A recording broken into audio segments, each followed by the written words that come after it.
And I'm just gonna show you guys here how we're gonna start doing our first batten at the bottom. So basically, this is the skirting board we're gonna be using. The skirting board's gonna go there, like that. The first thing we're gonna do is we're gonna plant the first batten. It's gonna be our first one there, like that. So then we can have a fixing here on the skirting board when it's all done. And then we're gonna plant the second batten right at the bottom here. But at the moment, we're not gonna do that because the bottom brick's gonna be injected for all the damn purposes. Hi guys, like you can see here, Ricky was doing it. What we're using is, obviously for our battens, we're using literally a strip of DPM, so stops the moist or salt to come through, like you can see it. So obviously that bit's gonna go against the wall, and obviously you got your batten here on this side. Like you can see, I show you here, we already done. You got your DPM there, called membrane, DPM, and then your batten on top, same as here. Stops any moisture and it's just a better job really.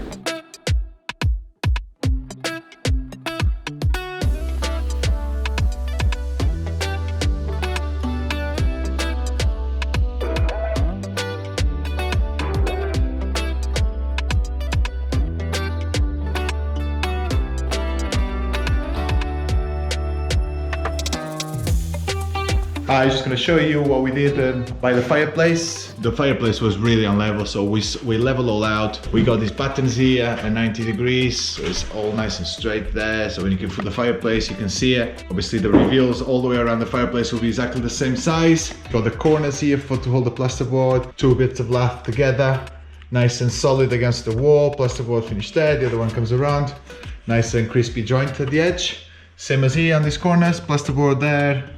Then obviously the other one's gonna go there. So all the job is looking pretty good and neat, like you can see all the way around. Nice to show you guys, and I'll see you tomorrow.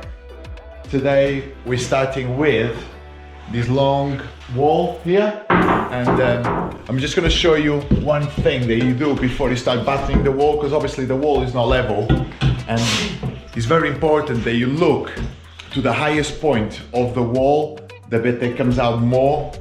So basically what I do normally, I put the level of that. You guys can see over there, it's a little gap there. So basically we got a high point here. So it's a high point there. Then I do it again, somewhere here. It's pretty good in here. Do it again here. It's very important that you do that. So when you start doing your batten, you start putting the batten on the highest point. So your batten starts from there, and then from there runs flat all the way to the corner again. This is what we're doing today. Like you know, we're building that really wide wall here. There's two ways to do it pretty much. You can just put the top header on, the bottom header, and then all the uprights. I decided to cheat a little bit. So basically what I did, I'm building my frame on the floor. So basically what I did, I got the bottom rail, top rail, and then all my uprights here, and all the 400 centers there, like you can see with the necks. And then obviously when the board finished, there's 1.2 by 2.4 board, the 1.2 finished there, so I put a double there. And then what I'm gonna do is just lift it with Ricky, put it against the wall, and screw the top and get a level and level all the way down. So you got a nice and flat wall.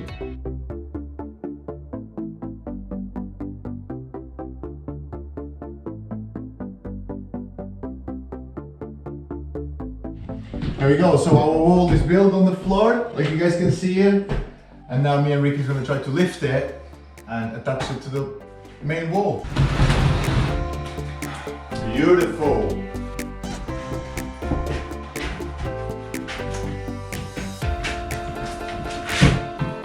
Yes! Look at that, mate. Yes! Yes!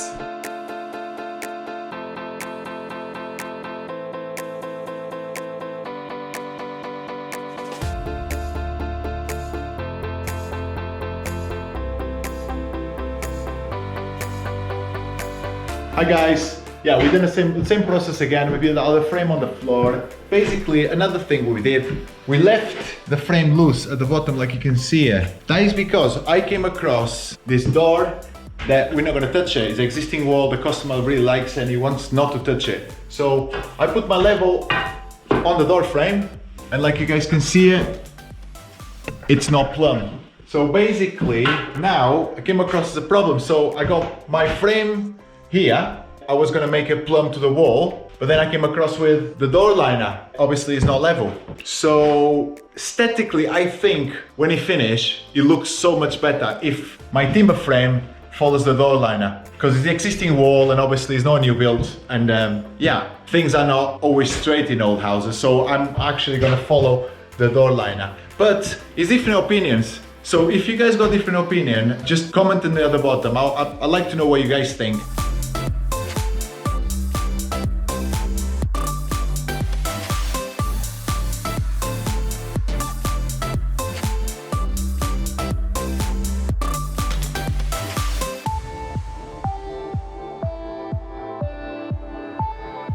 Get your SDS, drill straight through. You want to get a whole brick so you get good fixing.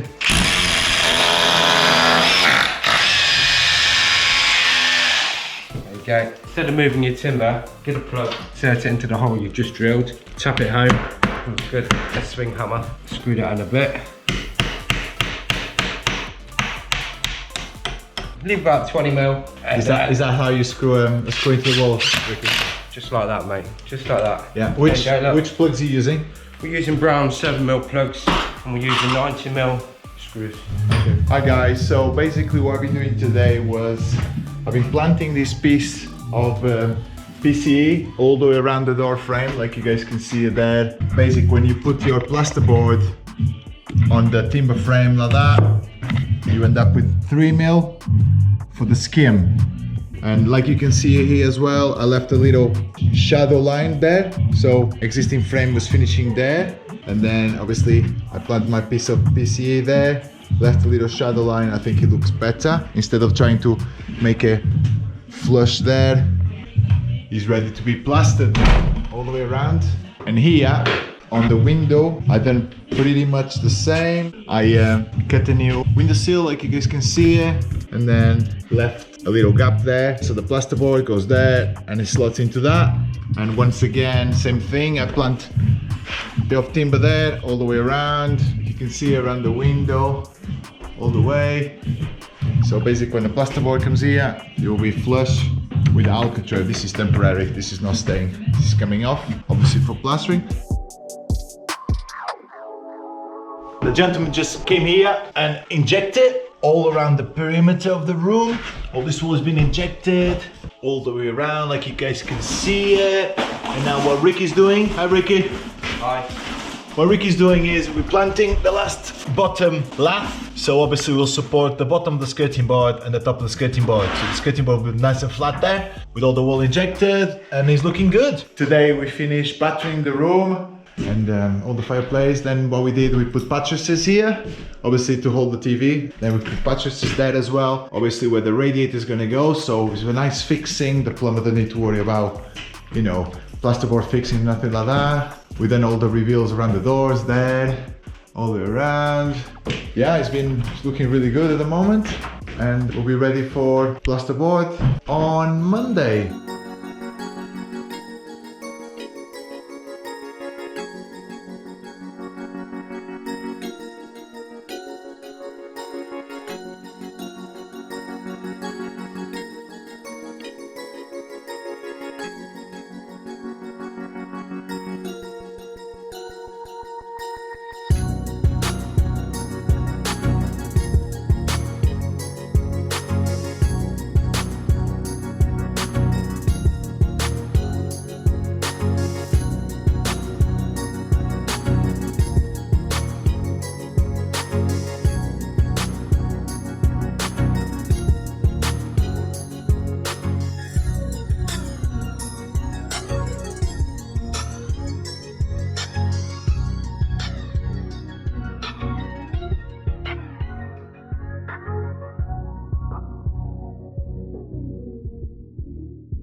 So now you've seen the process, turning the old room from what it was into this lovely new room. It's going to be a fantastic addition to the home. Hopefully you agree, we've done a pretty good job. I'll just go through a few little details about the room just to show you how we've reached the finish that we have. If you remember from earlier on in the video, we had these tiles, they're all laid out on the floor there, just giving them a spray of water just to clean them up. And Greg has worked his magic as ever, thanks Greg, and made this hearth look brilliant. We've also restored this fireplace back to its former glory. If you remember as well, we battened out these walls because of the damp issue, and we ran some damp at the back of them, which obviously stood the plasterboard off quite a way off the wall. But now we've reinstated the picture rail, it's now completely lost that detail, so you would never know that we'd done that work. What I also did as well, which unfortunately, sorry, my bad, I didn't film it, but we restored some of this coving because it was quite damaged in places. So using plaster of Paris, I've managed to blend that all in nicely and you would never know there was an issue there before. Also, the guys from Floor Sand Solutions have done an epic job on the floor, sanding it and staining it back to its former glory. We've also matched in the skirting and the architrave with the rest of the property, just to give it that final look and blend it in with the rest of the house. So, if you've enjoyed this video, please ensure that you like, comment and subscribe. You've been watching me, John, and the guys from Build with A&E. Until next time, stay safe.